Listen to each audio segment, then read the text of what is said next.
निरंजन अलख निरंजन ओम अलख निरंजन।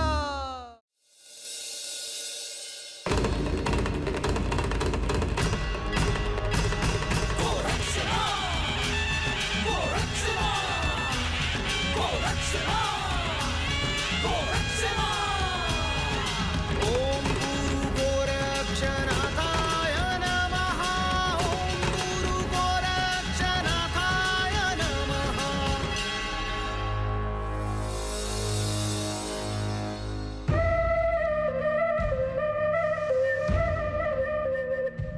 अरे ते ऋषीमुनी पाहिलेत ते कुठे आहेत?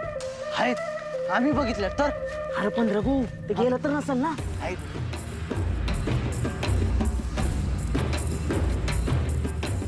ते बघ तिथेच बसलेत.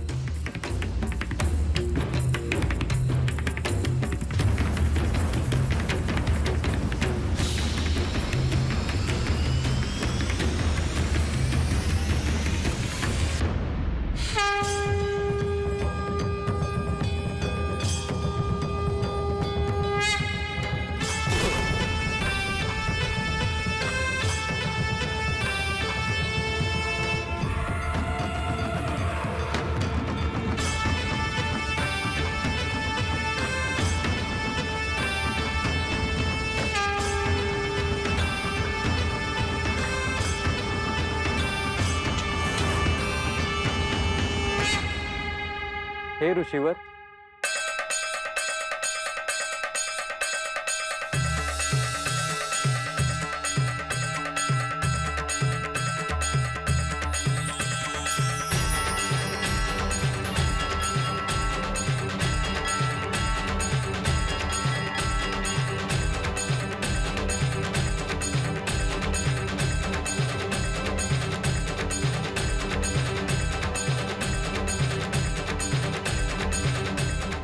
आपण या वनात आलात असे समजले म्हणून आपल्याला भेटायला आलो आहे.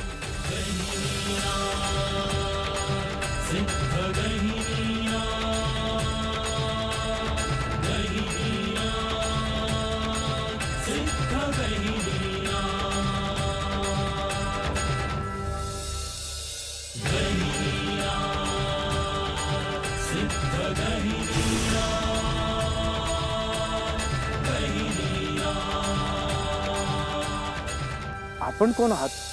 माझे नाव गैनी. आपण असे हात जोडू नयेत. आपण दिव्य विभूती.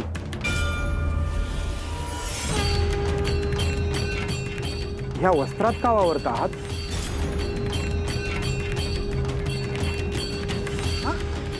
आता हे काय नवीन? अरे गैनीलाच हात जोडते ती. हा, मला आपल्या पायावर डोकं ठेवू द्या. कृपया असं करू नका. मला पाप लागेल. अरे आता काय बोलावं या साधूला?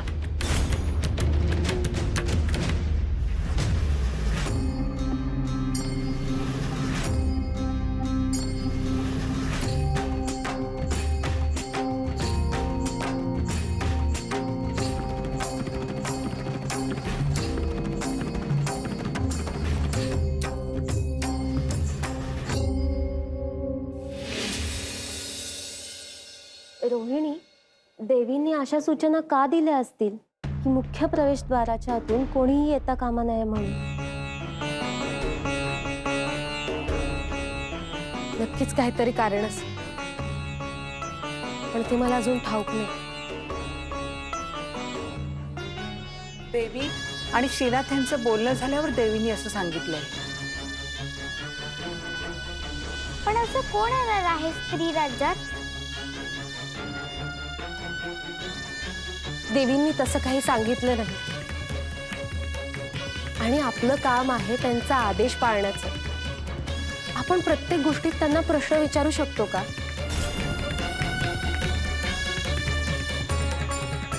त्यांच्याकडून जेव्हा येईल तेव्हा त्या सांगतीलच. हो ना, तसंही विवाह झाल्यापासून अधूनमधून देवी सतत काळजीत असतात. स्वाभाविकच आहे. श्रीनाथांसारख्या महायोगाबरोबर राहणं सोपी गोष्ट नाहीये. तरी पण माई, आपण देवींना विचारायला हवं ना. त्यांना तरी मन मोकळं करण्यासाठी कोण आहे? आपणच आहोत ना. लतिका, योग्य तेच बोलतेस. देवी स्वतःहून आपल्याला काही सांगणार नाही, आपणच त्यांना विचारायला हवं.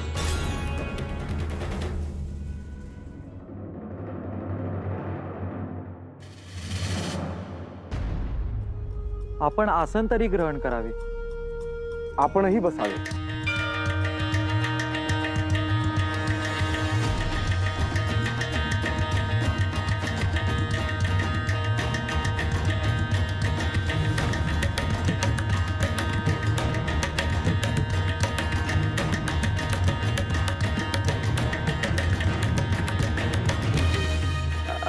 गहिनी, तुझं चालू दे. आम्ही जातो. अरे थांबा. नग काम आहेत, जातो आम्ही. हा, काम आहेत. हा, चला.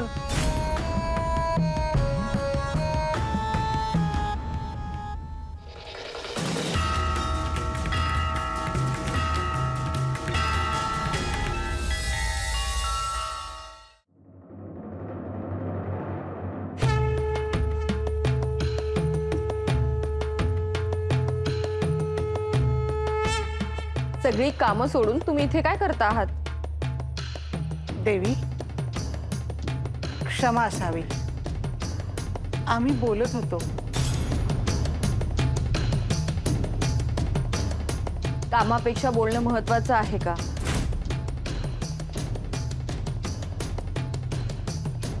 आज काय काय कामं आहेत आणि तुम्ही काय काय करणार आहात हे येऊन मला सांगा.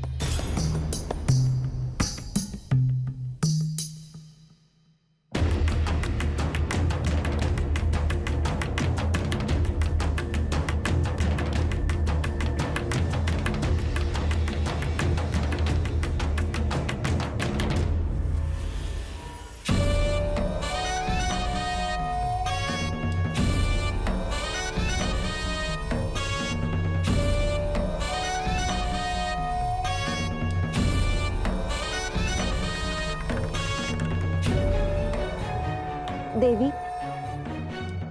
क्षमा असावी.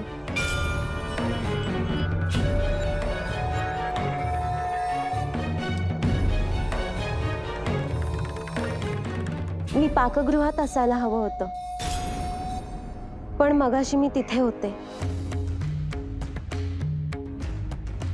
देवी, राजवाड्यातील आणि बाहेरील सगळी कामं सुरळीतपणे चालू आहेत. त्यामुळे काळजी करण्याचे कारण नाही. देवी, आज मला पाठशाळेत विश्रांती आहे, म्हणून मी राजवाड्यात आहे. मला ठाऊक आहे, तुम्ही तुमची कामं व्यवस्थित करता आहात.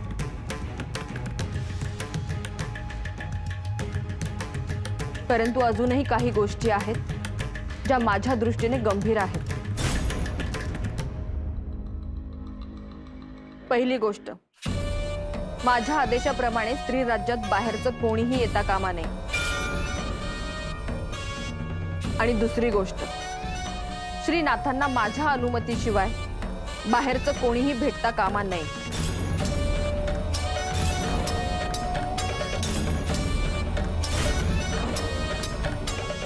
देवी, एक विचारू का?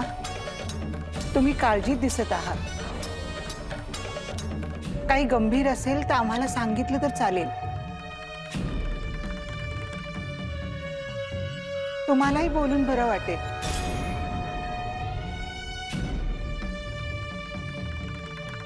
अर्थात तुम्हाला योग्य वाटेल तरच सांगा.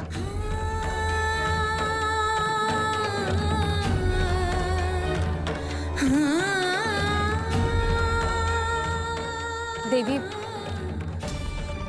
तुमच्या काळजीचे कारण समजले तर आम्हीही आमच्या परीने काही उपाय सुचवू शकतो. देवी, आम्हा सगळ्यांना वाटतं की तुम्ही आनंदी राहावं.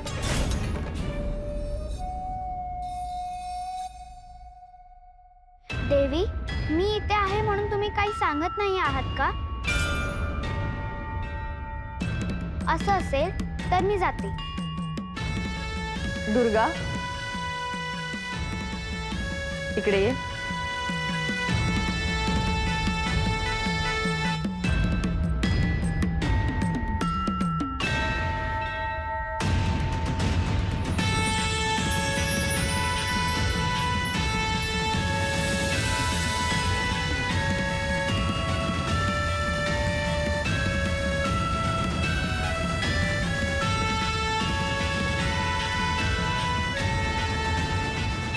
या काळात मी तुमच्यावर रागावली असेल, काही चुकीचं वागले असेल तर मनावर घेऊ नका.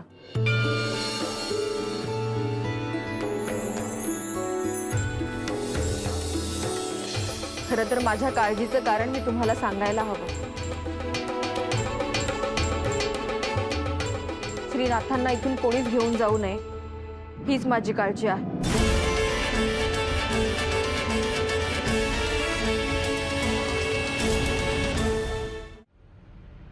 देवी, कोणीही श्रीनाथांना का घेऊन जाईल? आणि ते इतकं सोपं आहे का?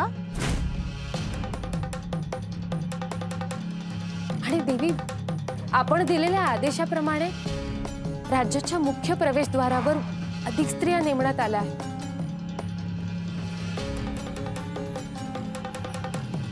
त्यामुळे आत कोणालाही येता येणार नाही.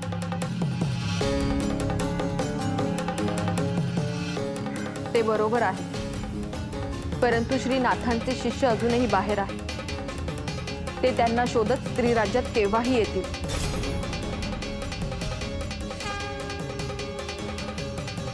आणि एकदा का ते त्यांच्या समोर आले तर श्रीनाथांना थांबवणं अवघड जाईल.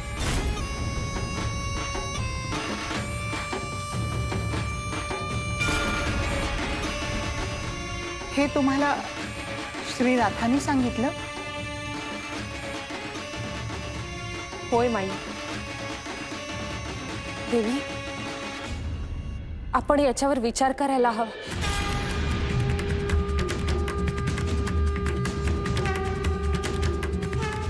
तुमच्याशी बोलू खूप बरं वाटलं.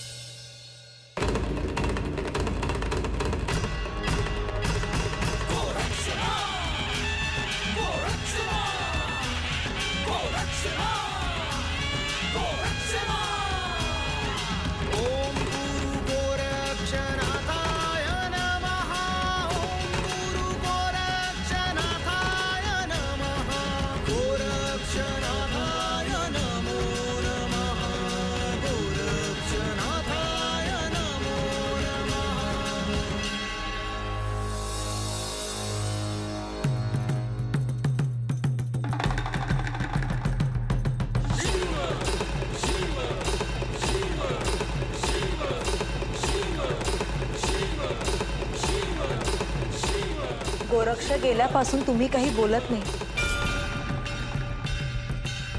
काय झाले? गोरक्षला मच्छिंद्रची भेट घ्यायची आहे.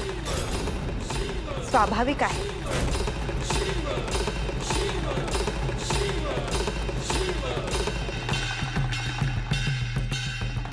परंतु त्याला मच्छिंद्र भेटणे एवढे सोपे नाही. का? कारण गुरूंना शोधण्यासाठी गोरक्षला कोणत्याही सिद्धी वापरता येणार नाहीत.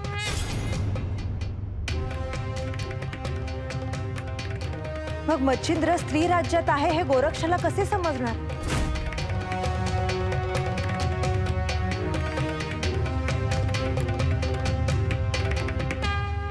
ही गोरक्षची परीक्षाच आहे.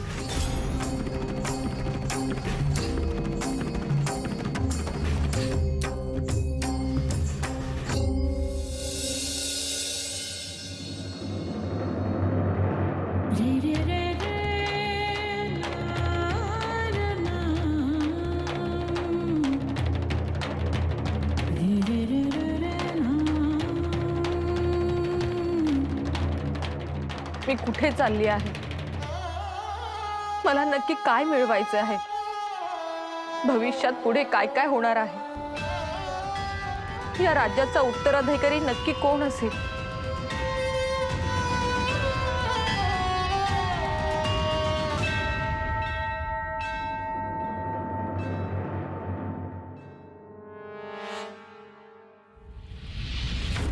देवींकडे कसं जायचं हा मोठा प्रश्न आहे.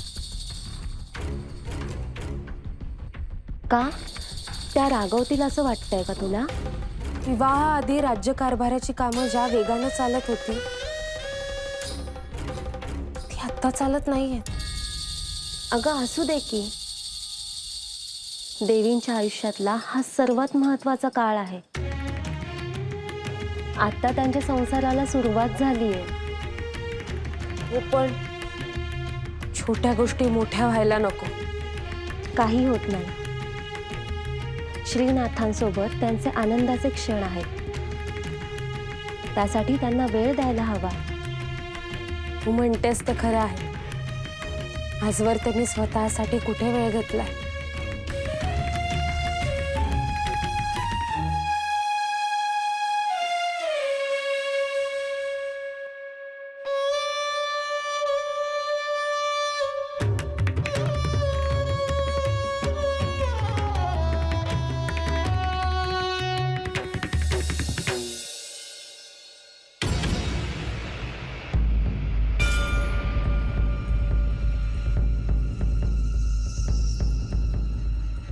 मैनावती,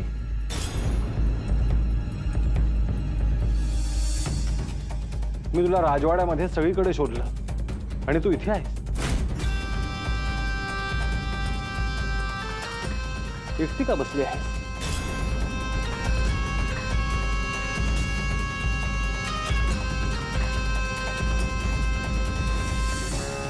मला अनेक प्रश्न आहेत,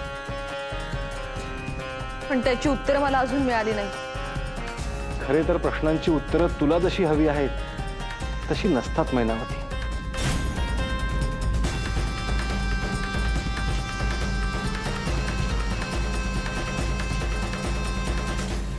तुम्ही मला वचन दिलं होतं, मला पुत्र रत्न प्राप्त होईल,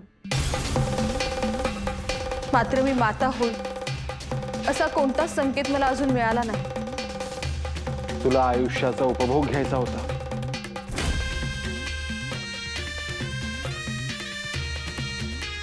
तुम्ही मलाच दोष देत आहात.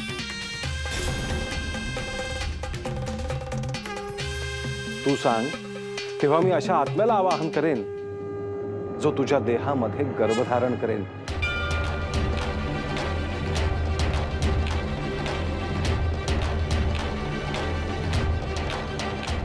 मला विलंब नको आहे. ठीक आहे, येणाऱ्या प्रतिपदेला आपण गर्भधान विधी करू.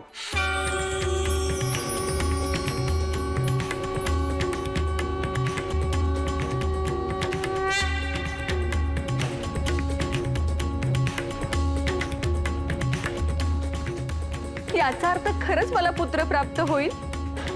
तुझी काय इच्छा आहे, कन्या की पुत्र? अर्थात मला पुत्रच हवा आहे. हे स्त्री राज्य आहे, इथे केवळ तुम्हीच पुरुष आहात. शुभम भवतु.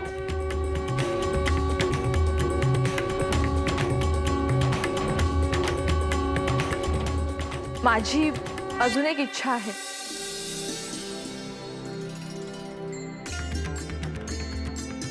तुझी कोणतीही इच्छा अपूर्ण राहायला नको. पूर्णपणे ह्या संसाराचा उपभोग घे, तरच ह्यातून मुक्त होशील. आता असे म्हणू नका की माझे संसारात अजून मन भरले नाही. काय इच्छा आहे? प्रतिपदेपर्यंत आपण एकत्र राहूयात.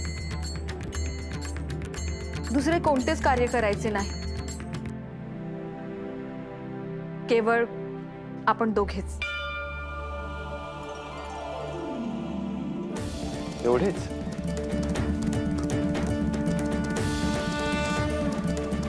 होय.